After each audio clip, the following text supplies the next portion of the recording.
தொடர்ந்து நிறைவு கருத்தை முத்தாய்ப்பாக முன்வைக்க திரு கல்யாணசுந்தரம் அவர்களை பேச அன்போடு அழைக்கிறேன். தாவேகா 2026 நடைபெற்ற சட்டமன்ற தேர்தலிலே வெற்றி பெற்று விட்டார்கள் என்பது எங்களை பொறுத்த வரைக்கும், என்னை பொறுத்த வரைக்கும் அது ஒரு விபத்து. இப்படி சொல்வதற்கான முழுமையான அதிகாரத்தை இந்த நாட்டினுடைய அரசமைப்பும் ஜனநாயகமும் எனக்கு வழங்கி இருக்கிறது. அது மக்கள் தீர்ப்பு இல்லையா? மக்கள் தீர்ப்புன்னு நீங்கள் எடுத்து பார்த்தீங்கன்னா, மக்களின் தரவு தீர்ப்பளித்தது ஜனாதிபதி ஆட்சிக்கு. அதுக்கு தான் தீர்ப்பளித்தாங்க. இவங்க எங்களை சொல்லிட்டு இருக்கிறாங்க, திமுக கூட போய் உறவு வைத்து நீங்கள் ஆட்சி அமைக்க முயற்சி பண்ணீங்க. உண்மை அதுவல்ல. அண்ணன் மரியாதைக்குரிய உதயநிதி ஸ்டாலின் அவர்களும் சரி, மரியாதைக்குரிய அண்ணன் திருமாவளவன் அவர்கள் 2 பேரும் சொன்னார்கள், ஐயா ஸ்டாலின் தான் அனுப்பி வைத்தார், அங்கே போய் ஆட்சி அமைக்க சொல்லி எங்களை அனுப்பி வைத்தார் என்று சொன்னார்கள். அவர்களை கூப்பிட்டு தான் இவர்கள் ஆட்சியும் அமைத்தார்கள். எனவே கள்ள கூட்டணி அமைத்திருப்பது யார் என்பதை மக்கள் அறிவார்கள், நாடறியும். நான் சொல்ல வருகிற செய்தி என்னவென்றால், தாவேகாவினுடைய இந்த வெற்றியை நான் ஏன் விபத்து என்று சொல்லுகிறேன் என்றால், 2 ஆண்டுகளில் எங்கள் தலைவர் ஆட்சியை பிடித்து விட்டார் என்று பேசுவது அது ஒன்றும் ஜனநாயகத்தில் பெருமைக்குரிய விஷயம் அல்ல. மரியாதைக்குரிய தோழர் வன்னியரசு அவர்கள் இன்றைக்கு மந்திரியாக இருக்கிறார். அவரை நான் மந்திரியான பிறகு ஒரு இடத்திலே சந்தித்தேன், வாழ்த்து சொன்னேன். அவரோடு இருந்த ஒரு தோழர் சொன்னார், உண்மையிலேயே அந்த வரி எனக்கு ரொம்ப பிடிச்சிருந்த வரி. அந்த தோழர் சொன்னார், இத்தனை காலம் மனு கொடுத்துட்டு இருந்தங்க, இப்போ தான் எங்கள் தலைவருக்கு மனு வாங்குறாங்கன்னார். நான் சொல்லுகிறேன், அது வெற்றி, நான் ஏற்கிறேன். ஆனால் 2 வருஷத்தில் நாங்கள் ஆட்சியை பிடிச்சிட்டோம் என்று சொல்லுகிற போது உங்களுக்கு ஏற்படுவதை போல் ஒரு தலைக்கணமோ ஒரு அகந்தையோ தென்படுவதை போல ஒரு பேச்சு இருக்கிறது. அது நல்லதல்ல. யாரும் வாய் மூடி இருப்பதற்காக மக்கள் வாக்களிக்கவில்லை. நான் சொல்லுகிறேன், வாயை மூடிக்கொண்டு மக்கள் இருக்க மாட்டார்கள். நாங்கள் வாய் திறந்து பேசுவதற்கான உரிமையை திரு ஜோசப் விஜய் அவர்கள் எங்களுக்கு வென்று கொடுக்கவில்லை. ரத்தம் சிந்தி இந்த நாட்டினுடைய அரசமைப்பை கட்டியவர்கள் எங்களுக்கு கொடுத்த உரிமை. நீங்கள் ஆட்சிக்கு வந்த அந்த அகந்தையிலேயே எங்களை வாய் மூட சொல்லுவீர்கள் என்று சொன்னால், நான் சொல்லுகிறேன், ஜனநாயகம் திருப்பி அடிக்கும். அண்ணன் ஜெகதீச பாண்டியன் அவர்கள் ஒரு செய்தியை சொன்னாங்க. அவர் சொல்லுகிற போது சொன்னார், நாங்கள் 60 ஆண்டு காலம் நாங்கள் தான். நான் சொல்லுகிறேன், 61வது ஆண்டும் வரும். அதுதான் ஜனநாயகம், அதுதான் மனித வாழ்க்கை. எனவே அந்த அகம்பாவம் நமக்கு இன்றைக்கு தேவையில்லை, அந்த தலைக்கணம் நமக்கு இன்றைக்கு தேவையில்லை. முதலிலே நீங்கள் அதையெல்லாம் விட்டொழியுங்கள். அருவருப்பான விடயங்கள் கடந்த காலங்களிலே இருந்தது, அவர்களுடைய பேச்சுகள் இருந்தது என்று நாம் சுட்டிக்காட்டுகிற போது அதையெல்லாம் துடை தெரிந்திருந்தால் அது மாற்றம் என்று நானும் இந்த அணியிலே பேசியிருப்பேன். அதே போல நாங்களும் செய்கிறோம் பார் என்று சொல்லுவது மாற்றமா ஏமாற்றமா என்பதை நான் உங்கள் பார்வைக்கு விட்டு விடுகிறேன், மக்களின் பார்வைக்கு விட்டு விடுகிறேன். புரட்சி தலைவி அம்மா அவர்கள் குறித்து நீங்கள் பேசுகிறீர்கள், பேசிவிட்டு சொல்லுகிறீர்கள், அவரை போல அவரை நேசித்தவர்கள் எங்களோடு வாருங்கள் என்று நான் சொல்லுகிறேன். நான் இப்ப குறிப்பிட்டு சொன்ன பாருங்க, ஒரு அமைச்சர் அந்த குழந்தையினுடைய காலை பிடித்துக் கொண்டிருந்த அமைச்சர் இருக்கிறார் பாருங்கள். புரட்சி தலைவி அம்மா அவர்களின் ஆட்சி இருந்திருந்தால் அடுத்த 2வது நிமிடம் அவருடைய பதவி பறந்திருக்கும், ஆள் உள்ள போயிருப்பார். அது அதிமுக, அது அம்மா அவர்களினுடைய ஆட்சி. திரு விஜய் அவர்கள் எடுத்த நடவடிக்கை என்ன? கில்லி சரத், ஒரு பேரே கில்லி சரத். அண்ணன் ஜெகதீஷ் பாண்டியன் அவர்களுக்கு பெயர் வைத்தாலோ, மரியாதைக்குரிய சகோதரர் இப்ராஹிம் ராவுத்தர் அவர்களுக்கு பெயர் வைத்தாலோ என்ன வைக்கலாம்? தஞ்சையிலே நடந்த போராட்டத்தை முன்னால் சொல்லலாம், ஜல்லிக்கட்டு போராட்டம், ஜல்லிக்கட்டு ஜெகதீஷ் பாண்டியன் சொல்லலாம். ஏனென்றால் போராடி இருக்கிறார், ஏராளமான மக்கள் பிரச்சனைகளுக்கு நின்று இருக்கிறார். கில்லி சரத் எதற்கு போராடினார்? என்ன மக்கள் பணியாற்றினார்? எதற்காக அந்த பட்ட பெயர் அவருக்கு கிடைத்திருக்கிறது? பரவாயில்லை, வந்துவிட்டார். அவர் மீது ஒரு குற்றச்சாட்டு வருகிறது. நான் சொல்லுகிறேன், ஷாருக் கானினுடைய மகனோ மகனோ அந்த போதைப் பொருள் பயன்படுத்தினார்கள் என்கிற செய்தி வந்தபோது அந்த செய்தி இந்தியாவையே உலுக்கியது. ஷாருக் கான் எவ்வளவு பெரிய உலக அறிந்த நடிகனாக இருக்கலாம், ஆனால் அவன் பயன்படுத்திய போதைப் பொருள் மிகப்பெரிய குற்றம். அந்த குற்றத்தை செய்திருப்பதாக இன்றைக்கு குற்றஞ்சாட்டப்படுகிறவர் யாரோ ரோட்டிலே போகிறவர் அல்ல, இந்த நாட்டினுடைய மாண்புமிகு அமைச்சர். அந்த மாண்புமிகுவை காப்பாற்றி தொலையுங்கள் என்று கேட்கிறோம். இதில் என்ன பிழை இருக்கிறது? விளக்கம் கொடுங்கள். நான் குழந்தைக்கு தான் இது பண்ணேங்கிறார், அது இல்லைங்கிறது வெளிப்படையா தெரியுது.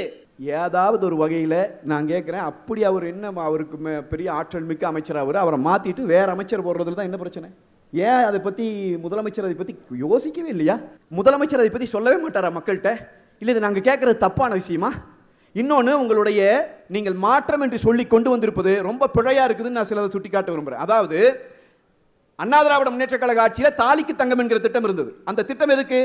எல்லாரும் கல்யாணம் பண்ணிக்கணுங்கிறக்கா?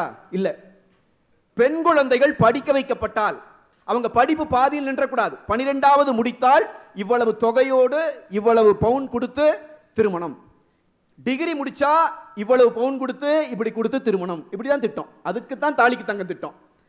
இப்ப நாங்கள் வந்துவிட்டால் அந்த பிறக்கிற குழந்தைக்கெல்லாம் அரசு மருத்துவமனை குழந்தைகளுக்கெல்லாம் மோதிரம் போடுவோம் என்று ஒரு திட்டம் சொல்லுகிறீர்கள். அந்த திட்டத்தை நீங்க வெளியே பேசுகிற போது 1 பவுன் தான் சொல்லிட்டு இருந்தீங்க, இன்னைக்கு 1 கிராம் ஆக்கிட்டீங்க. அதெல்லாம் கூட ஒரு பக்கம். நான் கேட்கிறேன், இந்த திட்டத்தினுடைய நோக்கம் என்ன? அண்ணன் ஜெகதீஷ் பாண்டியன் அவர்கள் எனக்கு விளக்கணும். அதிகமாக பேர் அரசு மருத்துவமனைக்கு வந்து பிரசவம் பார்த்துக் கொள்ளணுங்கிறத நோக்கமா? ஏற்கனவே நம்முடைய அரசு மருத்துவமனைகள் போதுமான அளவிற்கு பிரசவம் பார்க்கிற அந்த வசதிகள் பயன்படுத்தப்படுகின்றன. இனி நிரம்பி வழிய வேண்டிய அவசியம் இல்லை என்றால், இது பரிசு கொடுப்பதை போன்ற ஒரு திட்டத்தை நாடு அறிவிக்கிறது என்று சொன்னால், இது சரியான பொருளாதார பார்வையோடு இயங்குகிற அரசாக இல்லை. அதுதானே குற்றச்சாட்டு. அப்ப நாம எதிர்பார்த்த மாற்றம் ரிவர்ஸ்ல போகுது. இன்னொன்று இவங்க சொல்றாங்க, நான் ரொம்ப வருத்தத்தோட பதிவு செய்யறேங்க, நீங்க ஏதோ அண்ணன் மரியாதைக்குரிய சகோதரர் இப்ராஹிம் ராவுத்தர் கூட சொன்னார், எடப்பாடி பழனிசாமி அவர்கள் முதலமைச்சராக நினைத்தார். ஏமாற்றம். ஆமாம், என்ன செய்யறது, எல்லாரும் முதலமைச்சராக தான் போட்டி போட்டோம். அப்புறம் என்ன தெருவில் நிற்கிறக்கா போட்டி போட்டோம்? எல்லாரும் அதுக்கு தான் போட்டி போட்டோம். மக்கள் இந்த முறை உங்களுக்கு தீர்ப்பளிச்சுக்கிறாங்க. இது முதல்ல இந்த பாணியை தாவேக்கா நிறுத்தணும். முதலமைச்சர் தொடங்கி கடைசி வரைக்கும் இந்த வேலை செய்றீங்க. எங்க அப்பாவை காணோங்கிறார். நான் சொல்லுகிறேன், இதே சட்டமன்றம் இதைவிட அகந்தையோடு பேசிய பல பேரை காணோம் என்று வரலாற்று பக்கங்களிலே தேடிக்கொண்டிருக்கிறது. முதலமைச்சர் அவர்களே, என்ன பேச்சுது? அவர் ரொம்ப வருத்தப்பட்டார். அவருக்கு தான் ஏமாற்றம் இல்லை. உங்கள் ஆட்சி வந்துவிட்டது. உங்கள் ஆட்சியிலே நீங்கள் செய்ய வேண்டிய திட்டங்களை நாங்கள் சுட்டிக்காட்டி கேட்கிறோம். விவசாய கடன் தள்ளுபடின்னு சொன்னீங்களே, விவசாய கடன் தள்ளுபடிக்கு லிமிடேஷன் போட போறோம்னு சொன்னீங்களா? விவசாயிகள் இன்றைக்கு தெருவில் நின்று போராடுகிறார்களே, பதில் உண்டா அரசாங்கத்திட்ட? ஏதாவது ஒரு இடத்துல முதலமைச்சர் பதில் சொல்லி இருக்கிறாரா? ஒரு அமைச்சர் போய் பார்த்ததுக்கு என்ன நடந்துச்சுங்கிறதையாவது கேட்பாரா? நான் கேட்கிறேன், குதிரை பேரம். நாங்கள் குதிரை பேரம்ங்கிற சொல்லை முதலில் புரிந்து கொள்ளணும். தோழர்களுக்கு நான் அன்போடு சொல்றேன், அவங்க அங்கிருந்து 10 பேர் அதிமுக இருந்து திமுக போனாங்கல்ல, இங்கிருந்து ஒரு 3 பேர் போனாங்கல்ல, அது குதிரை பேரம் இல்லையா? இல்ல. குதிரை பேரம் என்பது சட்டத்திலே குறிப்பிடப்படுகிற ஒரு சொல் இல்லையா? சட்டத்தில் இருக்குது அந்த சொல், ஹார்ஸ் ட்ரேடிங் என்று இருக்கிறது. என்ன அர்த்தம் அதுக்கு? ஆட்சி அமைக்கிற நோக்கத்தோடு ஒரு கட்சியிலே இருந்து இன்னொரு கட்சிக்கு அவர் மக்களால் வென்றுவிட்டு, மக்களுக்கு ஒரு வாக்குறுதி கொடுத்து ஒரு கட்சியில நின்று ஒரு சின்னத்தில் நின்று வென்று இன்னொரு கட்சிக்கு தன்னுடைய சொந்த ஆதாயத்திற்காக மாறினால் அதன் பெயர் குதிரை பேரம். நான் தான் சொல்லுகிறேனே, வேற எந்த கட்சியிலிருந்து வர உறுப்பினர் நீங்க சேர்த்திக்கோங்க, உங்களுக்கு யார் வேண்டானா, மாவட்ட செயலாளர் சேர்த்திக்கோங்க, யார் வேண்டானா, எம்எல்ஏவை ரிசைன் பண்ண வைக்கிறீங்கிறது குதிரை பேரம். அது சட்டப்படி தவறு. அதை நான் சுட்டி காட்டுறேன். மறுபடியும் நீங்க அது குதிரை பேரத்துக்கு அங்க ஒரு லீடரே கேட்கிறார், குதிரை பேரம் அது ஒட்டக பேரமா? அப்படி இல்லை, சட்டம் இல்லை சார்.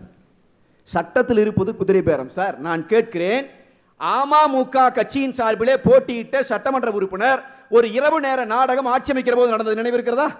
அவரை எங்க எம்எல்ஏவை காணோன்னு அண்ணன் தினகரன் அவர்கள் ஆளுநர் மாளிகைக்கு வந்தார். பிறகு எம்எல்ஏ வந்தார், பேட்டி கொடுத்தார், எனக்கும் அதற்கும் சம்பந்தம் இல்லை என்று சொன்னாரா இல்லையா? நீங்க அந்த நேரத்தில் என்ன பண்ணீங்க? அந்த எம்எல்ஏ கிட்ட கையெழுத்து வாங்கின ஒரு காணொலியை வெளியிட்டீங்க. எம்எல்ஏ எங்கிருந்து கையெழுத்து போடுகிறார்? மக்களிடம் தெருவிலே நின்று மக்கள் முன்னால் வாக்கு கேட்ட எம்எல்ஏ காருக்குள்ள உட்கார்ந்து அமுக்கமா கையெழுத்து போட்டுட்டு இருக்கிறார். 100% ஹார்ஸ் ட்ரேடிங்.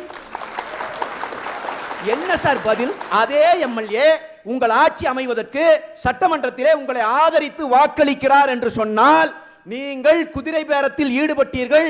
இந்த நாட்டினுடைய உயிர் நாடியான ஜனநாயகத்தை, அரசமைப்பு சட்டத்தை கேவலப்படுத்தி விட்டீர்கள் என்பதற்கு இதை விட சாட்சி ஒன்று வேணுமா? அதனால தயவு செய்து நான் மக்களுக்கு சொல்றேன், அதே மாதிரி நம்மளும் ஒன்றும் மனசோட வேண்டியதில்லை. 1,74,00,000 வாக்குகள் வாழ்த்துகள், மொத்தம் 5 கோடி வாக்குகள். இல்ல அதிமுக அழிஞ்சுக்கிட்டு இருக்கா? அப்படி ஒரு தலைப்பு வைங்க, வந்து பேசலாம். நம்ம இவ்வளவு பேசிட்டு இருக்கிறனே, என்னை பார்த்த வரைக்கும் அதிமுக அழியும் உங்களுக்கு தோணுதா? நீங்க ஒன்றும் யோசிக்காதீங்க. நீங்க ஏன் எங்களை பற்றி, நாங்க மக்களுக்கான கட்சி, எங்களை அழித்து கொண்டு இந்த மக்களுக்கு ஒரு நல்லது நடக்குனாலும் நாங்கள் அழிச்சுக்குவோம், நாங்கள் தயார் தான்.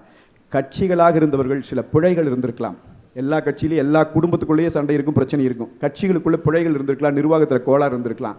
ஆனால் கட்சிகளை கார்ப்பரேட்டுகள் வென்ற தேர்தலாக 2026 தேர்தல் நடந்து முடிந்து விட்டது என்பதுதான் இருக்கிற வருத்தம். இந்த கார்ப்பரேட்டுகள் வெறும் மாயாஜால வித்தைகளின் மூலமாக தமிழ்நாட்டை நரவேட்டையாட காத்திருக்கிறார்கள். நான் அன்போடு தமிழ்நாட்டின் முதலமைச்சர் திரு ஜோசப் விஜய் அவர்களுக்கு கோரிக்கை வைப்பேன், எப்படியாவது உங்களை சுற்றி நிற்கிற அந்த நரவேட்டையாளர்களிடமிருந்து இந்த நாட்டை காப்பாற்ற முயற்சி செய்யுங்கள். வரலாறு உங்களை குறைந்தபட்சம் மன்னிக்கும். நன்றி, வணக்கம். நன்றி திரு கல்யாண சுந்தரம்.